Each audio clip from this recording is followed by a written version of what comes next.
We just stood there, in shock as we looked down. So many questions running through our heads, wondering if we had just done something, anything. But maybe things could have turned out different. At the age of just 4, his mother told him he was a mistake. Said that if she had a her way, he wouldn't be here today. She resented him, despised him, blamed him for everything, couldn't even look him in the eyes without being filled with rage.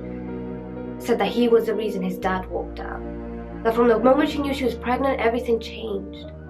She went from being madly in love, drunk, high every night, to juggling 2 jobs and struggling to pay rent. Now she's a single mom with no future, and of course he's the one to blame. And she reminded him of this fact every single day. By age 11, he'd seen it all. Drug addiction, violence, sexual abuse. He tried to block it out as best as he could, but no matter how hard he tried, it was no good. Because you see, the problems kept growing, and just when he thought he'd seen enough, he entered high school, under the false impression that this was going to be his fresh start, a chance to finally be himself. Who knew kids could be so cruel? They beat him, shamed and spat in his food, mocked him, chased him, but somehow he'd make it through. He wasn't even living at this point, he was just struggling to survive. But with no one else to turn to, what else could he do? It wasn't long till the teachers labelled him a problem child. Said he was disruptive, an inconvenience, that if he didn't settle down, he'd be kicked out. Didn't even try to understand him. He tried to push it all out, but how? He couldn't fight it anymore, he'd put up with it for too long. He no longer cared, he was getting angry now. Problems at school, the streets at home. Where was he supposed to go? By this point, he let his emotions take over.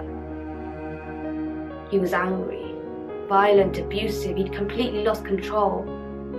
He was done caring about anything, he didn't give a shit anymore. Age 16 and he was walking in his father's footsteps, lost and consumed by self-hate. Took drugs to block out the thoughts in his head, anything to numb the pain. Desperately wanted to get away, escape to a better place. A place where he could call home. A place where he felt safe. Safe to face another day, but that doesn't happen in the real world.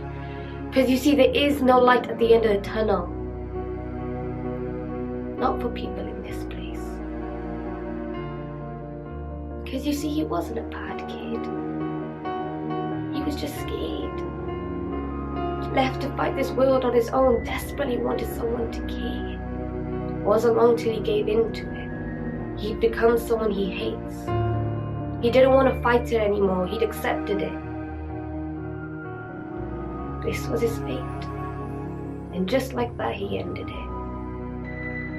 No words, no notes. Didn't even make it to his 18th birthday. Sad thing is, given the chance, he could have been great. But none of that matters now. Because it's too late. He can no longer be saved, brought back from the grave to live another day. We live in a world where people turn to suicide as an escape. Because living has become their biggest source of pain. Why do we never realize our mistakes? Why do we only learn when it's too late? The local news will report this is just another case. Come up with excuses like how he wasn't mentally sane or how kids are so easily influenced these days. Give it a few days and you won't even remember his name. Just another statistic. And so many young people go the exact same way. This is the world we live in. It's such a cruel world. It's such a shame.